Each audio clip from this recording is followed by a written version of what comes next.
Pop fans are losing their minds. Taylor Swift just dropped her brand new album, The Life of a Showgirl. And somehow, it's not the music that's breaking the internet. It's the drama that came with it. Because out of nowhere, Charli XCX had to step in and clear the air about her own album Brat, saying there are no diss tracks aimed at Taylor. But that didn't stop fans from connecting dots, dissecting lyrics, and convincing themselves there's a hidden feud brewing between two of pop's biggest names. And now, everyone's asking the same question. Did Taylor Swift just drop her first real miss? Or is the internet twisting another story out of thin air? So here's where things get interesting. When Charli XCX dropped her Brat album, fans immediately started searching for hidden messages. And a lot of people were convinced some of those tracks were aimed straight at Taylor Swift. The internet was buzzing with theories, claiming Charli was throwing lyrical shade at pop's biggest superstar. But then, Charli herself shut it all down. In a 2024 video, she said flat out, "There aren't any diss tracks on Brat." Then, with a sly smile, she added, "Apart from maybe this, kind of is." That single line was enough to light a fire online. Fans took that maybe and ran wild with it, dissecting every lyric, every beat, every tweet. Was Charli hinting at something she wasn't saying directly? Or was she just trolling the rumor mill for fun? Because if you know Charli, you know she doesn't play by the usual pop rules. Brat was chaotic, experimental, brutally honest, a far cry from Taylor's polished perfection. And that contrast alone made fans even more obsessed with the idea of a feud. But here's the twist. Charli wasn't starting drama. She might have been dodging it. Because right when she tried to clear her name, Taylor dropped The Life of a Showgirl. And everything exploded all over again. While Charli was busy telling fans there was no hidden shade, Taylor Swift was crafting one of the most extravagant album reveals of her entire career. Her 12th studio album, The Life of a Showgirl, wasn't just another release. It was an event. Taylor announced it in the most unexpected place, New Heights, the podcast hosted by her fiancé, Travis Kelce, and his brother. The clip went viral instantly. Between football talk and laughter, Taylor casually dropped the bombshell. "This is my brand new album." Cue the applause, the fan theories, and the internet going up in flames. She explained she wrote much of it on tour, flying from city to city, performing 3 nights straight, then jetting off to Sweden to record before returning to the stage. Exhausted, overstimulated, inspired. She said the album came from the most joyful, wild, dramatic place she'd ever been in. And that's why she named it The Life of a Showgirl. The concept sounded powerful, a peek behind the glitter. The official release promised 12 tracks, one feature with Sabrina Carpenter, and a raw look at what it means to live constantly in the spotlight. The album covers reinforced the idea. Taylor lounging in a bathtub, drenched in sequins, like a performer unwinding after the show of her life. On paper, it had everything: fame, exhaustion, vulnerability, glamour. But the rollout didn't go as planned. Because when Spotify launched an immersive pop-up in New York City to tease the album, one lyric scrawled in peach-orange lipstick became the center of the storm. "Oftentimes, it doesn't feel so glamorous to be me." That single sentence turned the internet inside out. Fans flooded Times Square with photos. Critics called it a PR stunt. And within hours, what was meant to be a teaser turned into a full-blown debate about privilege, authenticity, and tone-deaf messaging. Taylor had set the stage for what was supposed to be her most self-aware era. But now it was starting to look like her most misunderstood. What started as excitement turned into a storm overnight. The moment that lyric hit Times Square, "It doesn't feel so glamorous to be me," social media went nuclear. People weren't just reacting, they were dissecting, debating, and dragging. The same fans who once praised Taylor for her honesty suddenly called her out for being tone deaf. After years of billion-dollar tours, private jet controversies, and luxury mansions, some people just weren't buying the "poor me" narrative anymore. One viral post summed it up perfectly.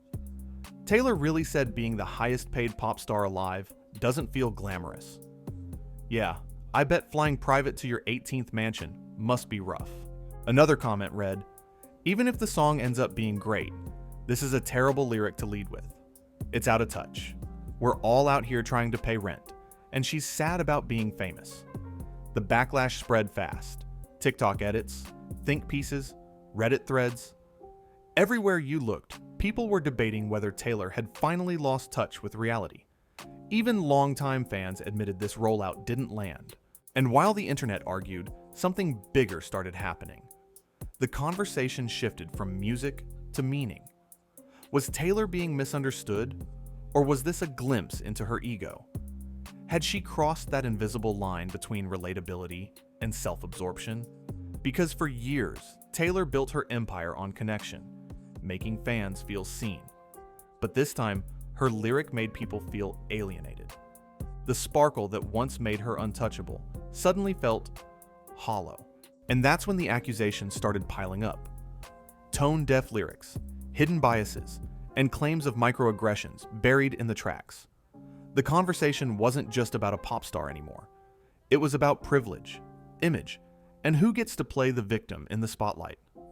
Just when people thought the backlash had peaked, things got heavier, because fans started listening closer, and what they heard wasn't sitting right. Across TikTok and X threads, users began pointing out certain lyrics they called microaggressive or tone-deaf. One line in particular, where Taylor sings about not being a bad bee or savage type, had people questioning her intentions. To some, it felt like she was distancing herself from a culture she had once borrowed aesthetics from. Others said it reflected a quiet insecurity, a woman trying to separate herself from the image of her partner's exes, who happened to look very different from her. And that's where the conversation exploded. Critics accused the line of playing into stereotypes about women of color, saying it came off dismissive and out of touch. Even fans who defended her struggled to explain it away. The message felt uncomfortable, especially from someone whose public image has always leaned heavily on being relatable and self-aware. Then came another wave of critique, this time around her political lyrics. In one song, Taylor casually mentions liking her friends canceled.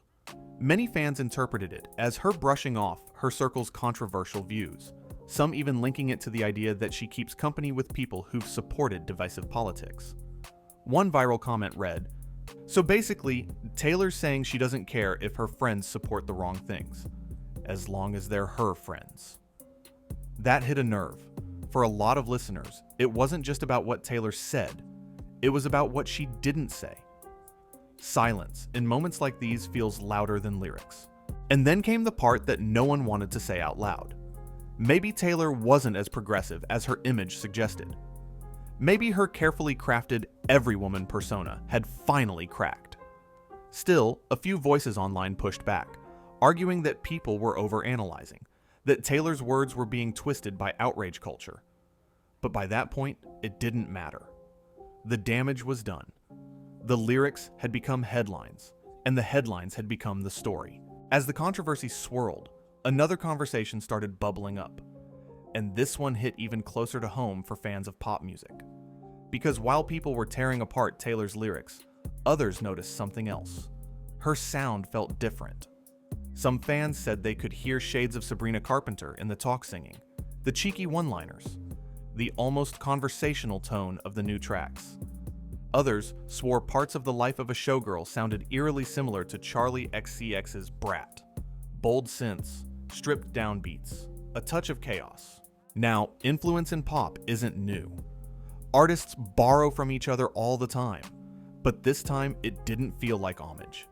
It felt strategic, because Sabrina Carpenter and Charli XCX represent something Taylor's never quite captured. That effortlessly cool energy. Messy, unfiltered, chaotic in a way that feels real. And suddenly, here was Taylor, stepping into that space right after both of them dominated headlines. Was it coincidence? Maybe. But online, the timing didn't feel accidental. One user wrote, "Taylor watched the girls go viral for being messy and real, and now she's trying to sell relatable chaos." Another said, "She's not copying Charli or Sabrina. She's repackaging their edge into something the mainstream will buy." It's a harsh take, but not entirely unfounded. The production choices, the stripped vocals, even the aesthetic, all looked like they'd been pulled from the playbook of the new gen pop girls. And whether Taylor meant to or not, it gave off the vibe of an artist trying to stay current rather than lead. Still, the irony is hard to miss. The same fans who once praised Taylor for setting trends now accused her of following them. The queen of Easter eggs, the mastermind of reinvention.